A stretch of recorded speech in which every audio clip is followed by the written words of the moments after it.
Good afternoon, this is Brian Powell reporting semi-live from inside my car.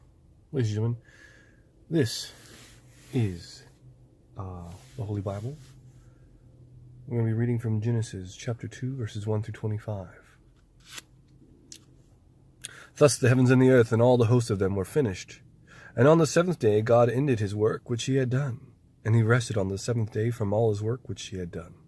Then God blessed the seventh day and sanctified it, because in it he rested from all his work which God had created and made. This is the history of the heavens and the earth when they were created, in the day that the Lord God made the earth and the heavens, before any plant of the field was in the earth, and before any herb of the field had grown. For the Lord God had not caused it to rain on the earth, and there was no man to till the ground. But a mist went up from the earth and watered the whole face of the ground.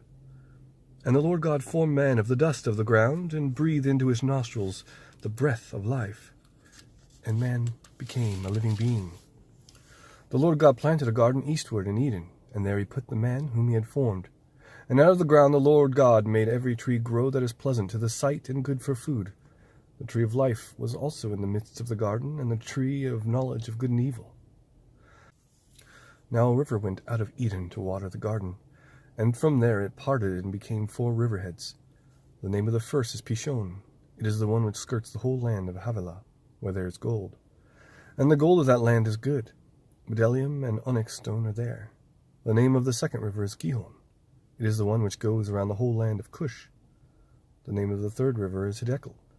It is the one which goes towards the east of Assyria. The fourth river is the Euphrates. Then the Lord God took the man and put him in the garden of Eden to tend and keep it. And the Lord God commanded the man, saying, Of every tree of the garden you may freely eat, but of the tree of the knowledge of good and evil you shall not eat, for in the day that you eat of it you shall surely die. And the Lord God said, It is not good that man should be alone. I will make him a helper comparable to him. Out of the ground the Lord God formed every beast of the field and every bird of the air, and brought them to Adam to see what he would call them. And whatever Adam called each living creature, that was its name. So Adam gave names to all cattle, to the birds of the air, and to every beast of the field. But for Adam there was not found a helper comparable to him. And the Lord God caused a deep sleep to fall on Adam, and he slept. And he took one of his ribs and closed up the flesh in its place.